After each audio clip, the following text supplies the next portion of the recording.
claim to be prophets and can see everybody's business but their own are false prophets. Can I speak this right quick?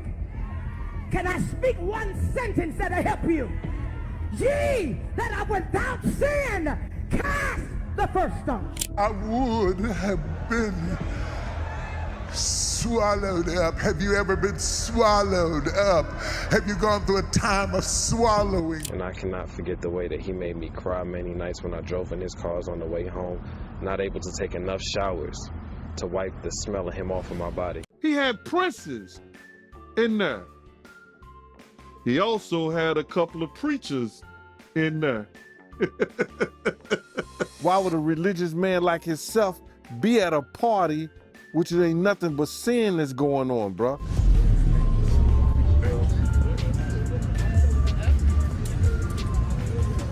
TD is one of the most influential preachers globally, so it's possible that Jake feels pressured to disclose information about his own colleagues. I would have been swallowed up. Have you ever been swallowed up? Have you gone through a time of swallow? Imagine the shock when he begins unveiling a secret network of pastors rumored to lead private lives that contradict their public teachings. Can I speak this right quick? Can I speak one sentence that'll help you? Ye that are without sin, cast the first stone. Is Jake feeling the pressure to reveal the truth about these spiritual leaders who have secretly influenced young artists in a world where secrets can only stay hidden for so long? Is he finally ready to expose his fellow conspirators? When your sin goes public. Come on. When your sin goes public, people act like they have none. Who are these preachers, if any? Let's begin with Eddie Long, who was once a close associate of the renowned bishop. For those unfamiliar, Long was a preacher whose reputation was marred by allegations of sexual misconduct involving young men in his church. I cannot get the sound of his voice out of my head, and I cannot forget the smell of his cologne, and I cannot forget the way that he made me cry many nights when I drove in his cars on the way home. When TD Jake's name started being linked to Diddy's infamous parties, many were skeptical, hesitant to trust the connections being made, especially given the history surrounding figures like Eddie Long. Long had been a close associate of Jake's and a prominent figure in his own right, serving as the senior pastor of New Birth Missionary Baptist Church since 1987. Under his leadership, the church grew from a modest congregation of 300 to a staggering 25,000 members, making it one of the largest churches in the country. Long's influence extended beyond Atlanta. New Birth established satellite churches in cities like Miami, Denver, and Charlotte, North Carolina, while also expanding its reach through television broadcasts and international missions. A prolific Christian author and gospel singer, Long was widely recognized for preaching the prosperity gospel, which promised financial blessings to the faithful. His lavish lifestyle was just as well known. He lived in a $1.4 million home, traveled the world on a private jet, and cruised through metro Atlanta in a $350,000 Bentley. When Coretta Scott King, widow of Dr. Martin Luther King Jr., passed away in 2006, Long's church became the focal point for a remarkable gathering, hosting not only President George W. Bush, but also former Presidents Bill Clinton, Jimmy Carter, and George H.W. Bush at its headquarters in Lithonia, Georgia, just outside Atlanta. But despite the church's success and high profile, controversy erupted 4 years later when 4 young men filed lawsuits accusing Long of sexual misconduct. The allegations detailed how Long allegedly coerced them into sexual relationships, claiming that in order to gain his favor, they were encouraged to join the church's prestigious youth organization. In return, they said Long provided them with money, cars, lavish trips, and homes. One of the accusers was 17 at the time of the alleged incidents, while the other 3 were over 18. The legal battles and the media frenzy surrounding the case tarnished Long's legacy, casting a shadow over the enormous influence he once held in both the church and wider public circles. Not forget the way that he made me cry many nights when I drove in his cars on the way home, not able to take enough showers to wipe the smell of him off of my body. Ironically, Eddie Long's strong denunciations of certain social issues stood in stark contrast to the allegations made against him. He had long been a vocal critic of conferences aimed at reorienting LGBT individuals, and he led marches advocating for constitutional amendments to define marriage as between one man and one woman. a stance shared by many conservative African American pastors. These contradictions mirrored the controversy surrounding Ted Haggard, a megachurch preacher who, after condemning homosexuality for years, was exposed in 2006 for engaging in a sexual relationship with a man. Next, we turn to Juanita Bam, a prominent figure known for her powerful teachings and spiritual conferences. Over the years, Bam has found herself embroiled in some controversy, though the specifics are. On an entirely different level, Juanita Bam has openly denied any involvement in recent scandals, yet her past controversies continue to cast a shadow over her latest associations, including her alleged ties to Diddy's infamous gatherings. Bam once publicly commented on the controversies surrounding T.D. Jakes, advising people to stay silent when he was linked to allegations of improper behavior.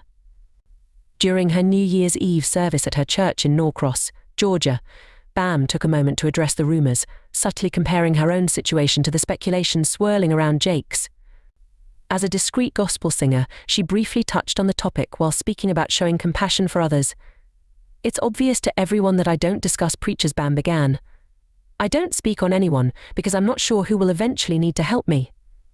She emphasized her stance by saying, "I don't put my mouth on the people of God because I wasn't there, and I don't know." Later in the service, Bam revisited the subject, pointing out that rumors often come from those who weren't present when the alleged events occurred. "Mind your business," she advised the congregation, implying that the public should refrain from jumping to conclusions. Bam seemed to show support for T.D. Jakes, or at least for his right to privacy, when she added, "If I get a phone call, I'm running, okay? I'm going to leave that alone because this isn't a New Year's Eve message. I'm heading straight to Texas." She also invoked the biblical principle from John 8:7, "Let he who is without sin cast the first stone," reinforcing her decision to refrain from passing judgment on the accusations surrounding the religious leaders. Dr. Bonner, what is your opinion about Bishop Jakes? Ye that is without sin, cast the first stone. With these new revelations, Juanita Bam's fall from grace seemed imminent, despite her rapid rise in the religious world. Yet, her involvement with Diddy appeared to be the least of her troubles, especially as she found herself entangled in a financial scandal. Over $1.7 million vanished from two non-profit organizations she managed, raising serious questions about her financial practices.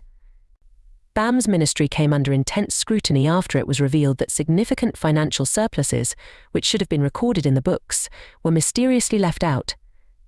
The missing funds, totaling over $1.7 million between 2016 and 2021, were not included in the stated assets, creating a troubling gap in the ministry's financial records.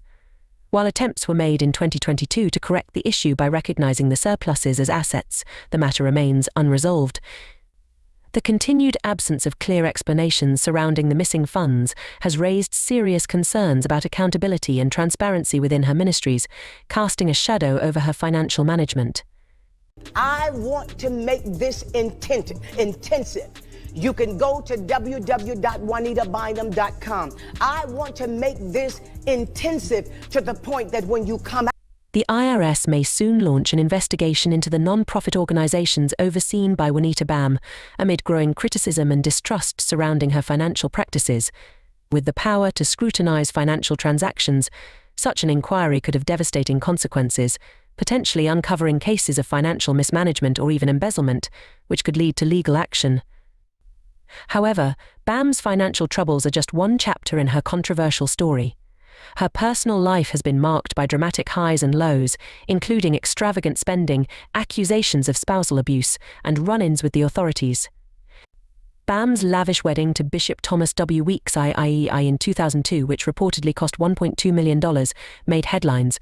But just 5 years later, Bam accused Weeks of domestic abuse, shattering the illusion of marital bliss. This public revelation caused her followers to reassess their views, turning what once seemed like a fairy tale relationship into a cautionary tale. In the aftermath, Bishop Thomas Weeks published a book titled What Love Taught Me, widely seen as an attempt to profit from their tumultuous relationship. The book explored the couple's weaknesses and included a cover photo from their extravagant wedding day. One chapter, titled She Wanted to Be the Next Oprah at Any Cost, allegedly provided a window into the couple's ambitions and personal desires. The book was just the beginning of Weeks' attempt to expose their private lives. In a further twist, Weeks pled guilty to an undisclosed felony and was sentenced to 3 years of probation and community service. This legal drama significantly tarnished their reputations and damaged their public image. Meanwhile, Juanita Bam withdrew from the public eye as her marriage and ongoing court cases became more controversial. During this time, she opened up about her personal struggles, including battles with substance abuse and her tumultuous relationships with both men and women. These revelations shocked many of her followers, forcing them to reconsider their perceptions of her and questioning the authenticity of her public persona.